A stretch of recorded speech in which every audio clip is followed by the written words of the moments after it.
Eu já tinha ouvido falar do Charles Manson, mas eu nunca tinha visto sobre as teorias de que supostamente ele teria sido uma cobaia do MKUltra da CIA. Vamos explorar nesse vídeo um novo documentário da Netflix, Caos, os crimes de Manson, que foi baseado no livro Caos, do Tom O'Neill.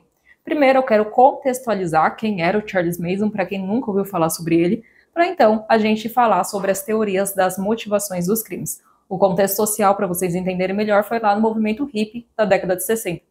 E esse movimento foi marcado pela crítica à guerra do Vietnã, ao sistema capitalista, às desigualdades sociais, e foi nesse período que teve grandes bandas como os Beatles, The Rolling Stones, a banda The Who, entre outros.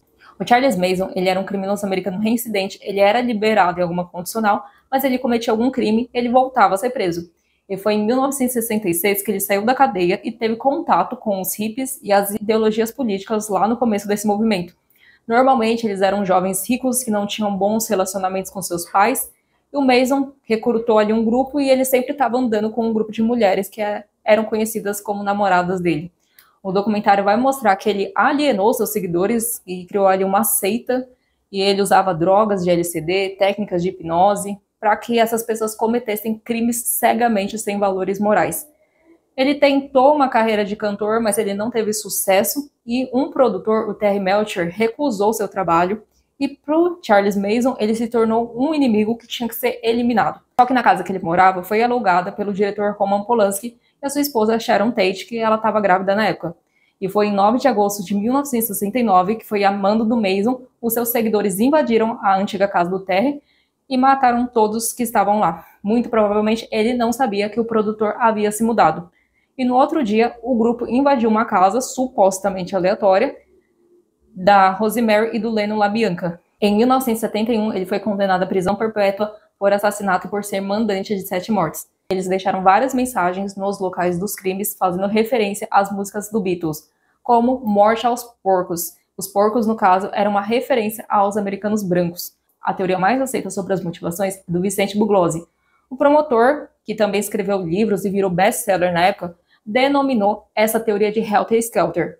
O objetivo dos crimes seria começar uma guerra que, segundo Manson, seria a maior de todas, que era a Helter Skelter. E esse nome faz uma alusão ao título de uma música do Beatles, que, segundo esse promotor, tem mensagens subliminares.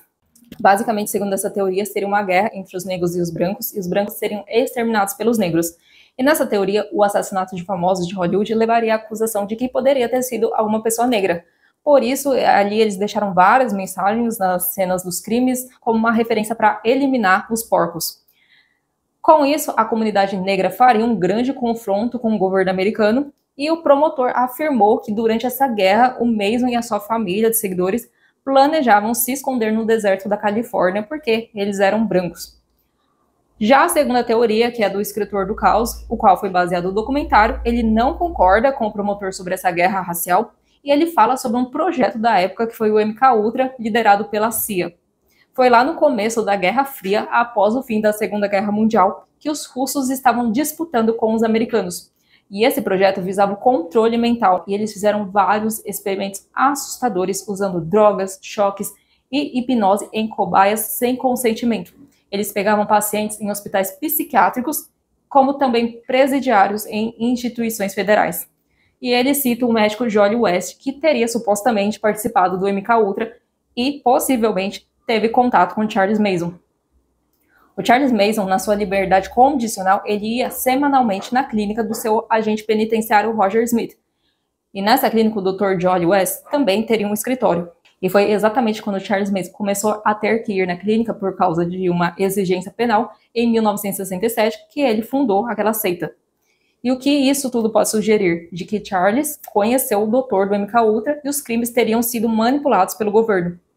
Passa no documentário que após os crimes, o governo travou uma guerra contra os movimentos da esquerda, que entre eles estavam os Panteras Negras, e a partir do caso do Manson, o governo criou uma narrativa na mídia que o movimento hippie, o qual ali na época era confundido com a nova esquerda, estava corrompendo os mais jovens a se tornarem maníacos criminosos. E nesse período surgindo os programas Contel Pro e o Caos, que queriam enfraquecer a esquerda, muito semelhante ao que estava acontecendo aqui no Brasil com o golpe militar, que foi uma tentativa de impedir que o Brasil se tornasse um país comunista. E esse contexto todo que eu falei para vocês fortalece a teoria do escritor de que talvez os crimes do Mason teriam alguma influência política e não apenas motivações religiosas. É um documentário muito bem produzido que vai trazer uma nova teoria das motivações dos crimes, como também os perigos das pessoas seguirem cegamente algum líder. Não fica claro quais eram as técnicas que o Mason usou nos seus seguidores, e ali no documentário vai mostrar eles parecendo zumbis. E foi falado que ele aplicava droga nesses jovens, mas a dominação para mim era uma coisa mais espiritual, como se ele dominasse a alma daquelas pessoas. Os seguidores que cometeram os crimes foram presos e eles falaram que até mesmo após a morte dele, aos 83 anos, ainda pensavam nele. Ele dominou de uma tal forma que eles cometeram crimes cruéis e falaram ali no julgamento que eles não sentiram nada. E é claro que o Charles Mason nunca confessou de que ele e a sua seita tenham participado de um programa do governo como cobaias ou que ele tenha aprendido essas técnicas, até porque o governo nunca iria deixar isso acontecer. Mas tem uma entrevista que vai mostrar no documentário que ele deixou claro que não tinha nada a ver com o livro do promotor do caso, a primeira teoria que eu falei para vocês sobre essa guerra racial. Ele deu a entender que a verdade não era uma coisa que as pessoas queriam ouvir, que não daria para vender ela nos livros de best-sellers. E pelo que foi mostrado, os advogados não deixavam o grupo falar a verdadeira motivação. Deixa aqui nos comentários se você já assistiu esse documentário ou já ouviu falar sobre esse caso. Se gostou do meu vídeo, deixa um like e inscreva-se no canal e até o próximo vídeo.